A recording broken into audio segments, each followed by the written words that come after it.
আব্দুল গ্রাম পঞ্চায়েতের সামনে ডেপুটেশন সহ বিক্ষোভ দেখালেন আরগড়ি এলাকার বাসিন্দারা। বুধবার দুপুর 3টের দিকে আরগড়ি এলাকার বাসিন্দারা তাদের এলাকার বেহাল নিকাশি ব্যবস্থার হাল ফেরাবার জন্য আব্দুল গ্রাম পঞ্চায়েতে ডেপুটেশন এবং বিক্ষোভ প্রদর্শন করলেন। বাসিন্দাদের অভিযোগ, বিগত 4 থেকে 5 বছর ধরে বেহাল নিকাশি ব্যবস্থার জন্য শুখা মরশুমেও জল দাঁড়িয়ে থাকে। তার মধ্যে বহুতল নির্মাণ গড়ে উঠেছে, তাদের জল গিয়ে পড়ছে, ফলে সবসময় জল দাঁড়িয়ে থাকছে। ফকিরপাড়া, বাগানপাড়া, মোল্লাপাড়া, ভান্ডারীপাড়া, শেখপাড়া, জঙ্গলপুর এলাকায় তাদের দাবি, ওই বহুতলের ব্যবহৃত জল বন্ধ করতে হবে যতক্ষণ না পাকাপোক্ত নিকাশি ব্যবস্থা হচ্ছে। তারা অভিযোগ তোলেন, দিনের আলোর মধ্যে পুকুর জলাশয় ভরাট করে দিচ্ছে, তার প্রভাবও পড়ছে। আমরা গ্রামবাসীর লোক ঢুকছি, 3টে কবরস্থান, 3টে মসজিদ আমরা ডুবে যাচ্ছি। ওই হিসাবে আমরা কাগজ জমা দিয়ে দিয়েছি। প্রধান বলছে আমাদের 2 দিন সময় দিন, শুক্রবার অবধি, শুক্রবার আমরা দেখছি। এই কথা এখন শেষ। এই সমস্যা কতদিনের দাদা? এই সমস্যা আগে ছিল, আগে ড্রেন বন্ধ করছিল, এখন এরা পঞ্চায়েতে সবাই মিলে লোকেরা টাকা খেয়ে আজকেই করছে। মসজিদ ডুবে যাচ্ছে, কবরস্থান ডুবে যাচ্ছে। এবার তুই বল, শেখ সিরাজুল। আজকে আমাদের প্রচেষ্টা ছিল, আমাদের আড়গড়ে 20,000 লোক বসবাস করে, 15,000 লোক জলে নিতে চলে যায়। বেআইনিভাবে ড্রেনগুলো পাস করছে। এইখানে ফ্ল্যাট হয়েছে, পার ডে 60,000 লিটার জল ওইদিকে পাঠিয়ে দিচ্ছে বেআইনি ড্রেন। 2021 সালে আমি কাগজ দিয়েছি, ড্রেন বন্ধ ছিল, পয়সাকে পারমিশন দিয়েছে। আমাদের এখানে 3টে মসজিদ, 8টা কবরস্থান, একটা সারদা আশ্রম, সব ডুবে যাচ্ছে, সব ডুবে যাচ্ছে বেআইনিভাবে জল।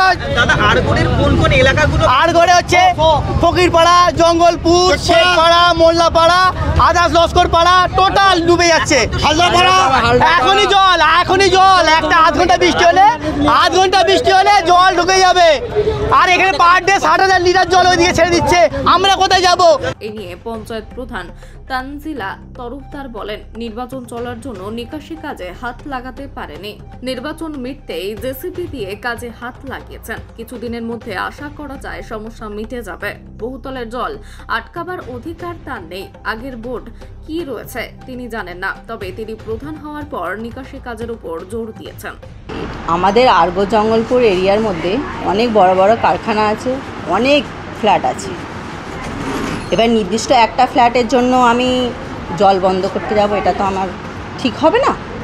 এবারে হচ্ছে আমাদের আরগড় জঙ্গলপুরের সমস্যা হচ্ছে জল নিকাশি সমস্যা। এর আগেও আপনাদের আমি বলেছি যে আমি যেই থেকে এই পদে মানে প্রধান পদে যেই থেকে আমি শপথ গ্রহণ করেছি, তখন থেকে আমি একটাই জিনিস নিয়েছি, আমাদের আরগড় জঙ্গলপুরের সবথেকে বড় সমস্যা হচ্ছে জল নিকাশি সমস্যা। কারণ আমারও ওখানেই বাড়ি, আমারও 2টো বাচ্চা আছে, তো আমিও তো চাইব না জল ওখানে জমুক।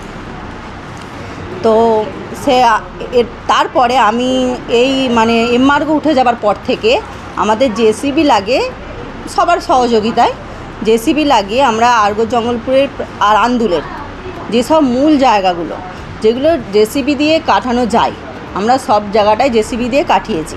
এবং জঙ্গলপুরের একটা জায়গা আছে যেখানে 40 বছরেরও উপরে হবে, মানে ড্রেন বন্ধ হয়ে মাঠ হয়ে গেছে। আমরা সেখানটা যাতে ভ্যাসেল লাগিয়ে পরিষ্কার করা যায় সেই ব্যবস্থাও মোটামুটি আমাদের নেওয়া হয়ে গেছে। কারণ তাকে সেই ভ্যাসেল নামাতে গেলে একটা মানে কী বলতো বড় জেসিবি দিয়ে কাটাতে হয়, সেটা আমরা কাটানো হয়ে গেছে। এবারে আমরা কাজ চলছে, এখনও অনগোয়িং। এবার আমরা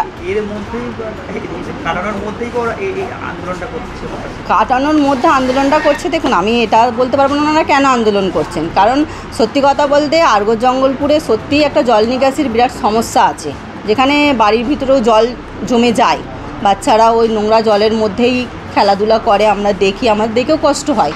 যার জন্যই আমি এই মানে যাতে বর্ষা আসার আগে জেসিবি দিয়ে কাটিয়ে দিয়ে জলটা বের করে দেওয়া যায়। আশা করছি ভ্যাসেলটা নামিয়ে দিয়ে আমরা যদি ড্রেনটা কাটাতে পারি, একটু হলেও জলটা দাঁড়াবে না, বেরিয়ে যাবে।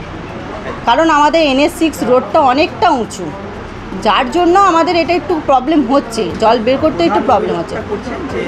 যে বহুতল নির্মাণটা হয়েছে তার যে জলটা সম্পূর্ণ তাদের এলাকাতে চলে যাচ্ছে, এই একটা অভিযোগটা হচ্ছে, মানে তাদের এই জল নিকাশিটা বন্ধ করে দিতে বলছে।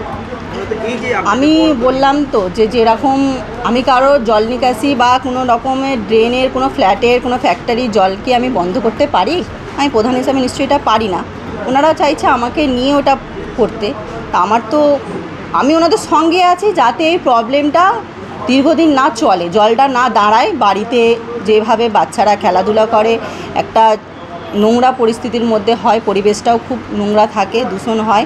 তো আমি সেটা চাইছি যাতে NH6 রোড দিয়ে জলটা বেরিয়ে যায়, কারণ আমাদের ওইটাই হচ্ছে মেন ড্রেন। NH6 জঙ্গলপুরের যে ড্রেনটা আছে ওই ড্রেনটা আমরা ভ্যাসেল লাগিয়ে খুব তাড়াতাড়ি দ্রুত আমরা ওটা পরিষ্কার করব, এবং ওটার অ্যামাউন্ট প্রায় 30 লাখ। আগে যে প্রধান ছিলেন তার সময় বলছে যে ওই নিকাশি ব্যবস্থা যে ছিল বহুতল নির্মাণের কাছে ওখান থেকে বন্ধ করা ছিল, ইদানিং সেটা আবার কেটে দেওয়া। আমি বলছি ওটা আগের বোর্ডে কী হয়েছিল সেটা তো আমি জানি না, যতটুকু আমি এখানে শুনে বুঝতে পারলাম সেটা হচ্ছে একটা ডিমান্ড দেওয়া হয়েছিল। ওনারা একটা মানে আমাদের যে ড্রেনটা যাচ্ছে সেই ড্রেনটা ওদেরকে একটা করে দেওয়ার কথা বলেছিল, মানে পাবলিক এটা একটা ডিমান্ড দিয়েছিল। তো ওনারা বলেছিল যে আমরা এটা করে দেব, এতটুকু কথা হয়েছিল আমি শুনেছি। মানে মূল কথা হচ্ছে যেহেতু কাজ চলছে আপনাদের, হ্যাঁ, এবারে আমি বলছি আগের বোর্ডে একটা ডিমান্ড বলতে এটা একটা যেই থেকেই ফ্যাক্টরিগুলো এসছে না সেই থেকে এটা সমস্যা। কারণ একটা ড্রেন 8 ফুট 12 ফুট 14 ফুট এরকম হয়, সেই ড্রেনগুলো মানে আগের বলতে পারেন, আগের বোর্ডও বলতে পারেন, আমাদের 10-12 বছর আগের বোর্ডের কথা বলতে পারেন, তখন ওই ড্রেনগুলো পারমিশন দিয়ে ছোট করে দেওয়া হয়েছে, যার জন্য জলটা বের হয় না। যেখানে দরকার 14 ফুট 20 ফুট সেখানে আছে 4 ফুট, আপনারা পরিদর্শন করতে পারেন। স্থানীয়দের অভিযোগ যে জলাভূমিতে এই যে বিষয়টা মানে এই যে বর্ষার জলটা কোথায় জমবে, আপনারা কোনো ব্যবস্থা পাচ্ছেন? আমি তো বললাম যে ভ্যাসেল লাগিয়ে আমাদের একটা কাটানোর ব্যবস্থা চলছে, ওটা আমরা নিজেরা আন্দুল গ্রাম পঞ্চায়েতের তরফ থেকে সকল মেম্বার এবং আমরা প্রধান উপপ্রধান বিডিও সহসভাপতি সভাপতি MLA ম্যাডাম সবাই সহযোগিতায় আমি এই আন্দুল গ্রাম পঞ্চায়েতে বিগত 18 দিন ধরে একটা JCBর কাজ চলছে, এবং যেটা জঙ্গলপুরে আছে সেটা ভ্যাসেল লাগিয়ে একটা কাটানোর ব্যবস্থা আমরা করছি যাতে জলটা দ্রুত বেরিয়ে যায়।